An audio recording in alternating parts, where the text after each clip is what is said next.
Mabisang komunikasyon. Arilin 2, mahalagang terminong dapat malaman sa mabisang komunikasyon. Ang mabisang komunikasyon ay higit pa sa simpleng pagpapadala at pagtanggap ng mensahe. Kinakailangan nito ang pag-unawa sa sitwasyon sa mga taong sangkot at layunin ng komunikasyon. Ang sumusunod na termino ay mahalagang konsepto na tumutulong sa isang tao upang komunikasyon na malinaw, angkop at may pananagutan. Number 1, konteksto. Ang konteksto ay tumutukoy sa sitwasyon, lugar o mga pangyayari na nakapaligid kung saan naganap ang komunikasyon. Malaki ang impluwensya nito sa kung paano binubuo, ipinapahayag at inuunawa ang isang mensahe. Halimbawa, pagkikipag-usap sa mga kaibigan habang tanghalian, pag-uulat ng isang paksa sa klase, pagpapadala ng formal na email sa guro. Kahalagahan. Ang pag-unawa sa konteksto ay tumutulong sa tagapaghatid ng mensahe na pumili na angkop na wika, kilos at paraan ng pagpapahayag. Number 2, tono. Ang tono ay tumutukoy sa damdamin o sa loobin na ipinapakita ng nagsasalita o manunulat tungkol sa isang paksa o sa kanyang kausap. Mga halimbawa ng tono: magalyo, seryoso, magalang, masigla, galit, nakakatawa. Kahalagahan. Nakaapekto ang tono sa paraan ng pag-unawa ng tumatanggap na mensahe. Ang parehong salita ay maaaring magkaroon ng magkaibang kahulugan depende sa tonong ginagamit. Number 3, tagatanggap, audience. Ang tagatanggap o audience ay ang tao o pangkat ng mga tao na pinaglalaanan ng isang mensahe. Mga halimbawa, mga kaklase, mga guro, mga magulang, mga membro ng komunidad, at mga mambabasa sa internet. Kahalagahan. Ang pagkilala sa tagatanggap ay tumutulong sa pagsasalita o manunulat na angkop ang kanyang wika, mga halimbawa, estilo upang mas madaling maunawaan ang mensahe. 4. Layunin. Ang layunin ay ang dahilan kung bakit nagaganap ang komunikasyon. Karaniwang layunin ng komunikasyon: magbigay ng impormasyon, manghikayat o mangumbinsi, magbigay aliw, magpahayag ng damdamin, magbigay ng panuto o tagubilin. Kahalagahan. Kapag malinaw ang layunin, mas madaling maayos sa mga ideya at ipapahayag ng mabisa ang mga mensahe. Bibigay kahulugan, interpret. Ang pagbibigay kahulugan ay ang proseso ng pag-unawa, pagpapaliwanag o pagbibigay ng tamang kahulugan sa isang mensahe.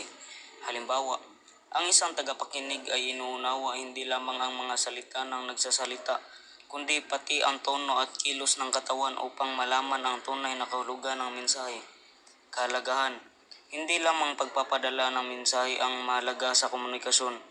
Mahalaga ring maunawaan ito ng tama ng tumatanggap. Aktibong pakikilahok. Ang aktibong pakikilahok ay ang kusang pakikibahagi sa komunikasyon sa pamamagitan ng pakikinig, pagtugon, pagtatanong, at pagpapakita ng interes. Halimbawa, pakikilahok sa talakayan, pagtatanong ng mga makabuluhang tanong, pagbibigay ng maayos at makabuluhang sagot. Kahalagahan. Nagiging mas makabuluhan ang komunikasyon kapag aktibong nakikilahok ang lahat ng Pagpapayag. Ang pagpapayag ay ang pagbabahagi ng sariling kaisipan, damdamin, opinyon, ideya o karanasan. Paraan ng pagpapayag: pagsasalita, pagsusulat, kompas o galaw ng katawan, ekspresyon ng muka, mga visual na presentasyon. Kahalagahan. Ang isang mabisang tagapagpayag ay malinaw, may kumpiyansa at magaling sa pagpapahayag ng kanyang saloobin. Pagdinilay. Ang pagdinilay ay ang masusing pag-iisip tungkol sa mga karanasan, mensahe, kilos o sitwasyong may kaugnayan sa komunikasyon. Halimbawa, pagsusuri sa sariling pakikilahok sa talakayan, pag-isipan ang mga puna o mungkahi ng iba, pagkatuto mula sa mga pagkakamali sa pakikipagkomunikasyon. Kahalagahan.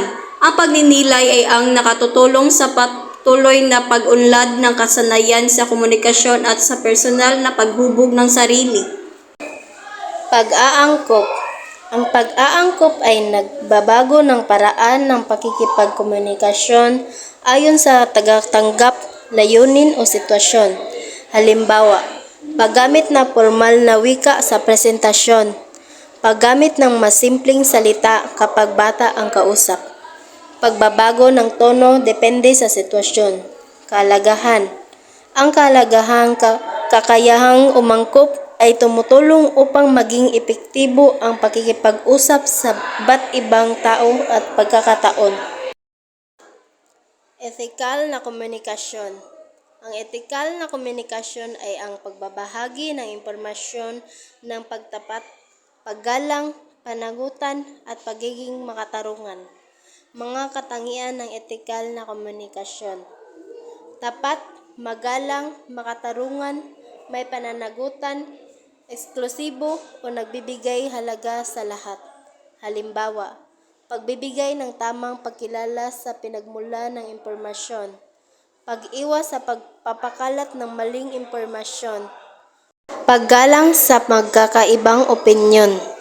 Paggamit ng akop at magalang na pananalita. Kahalagahan.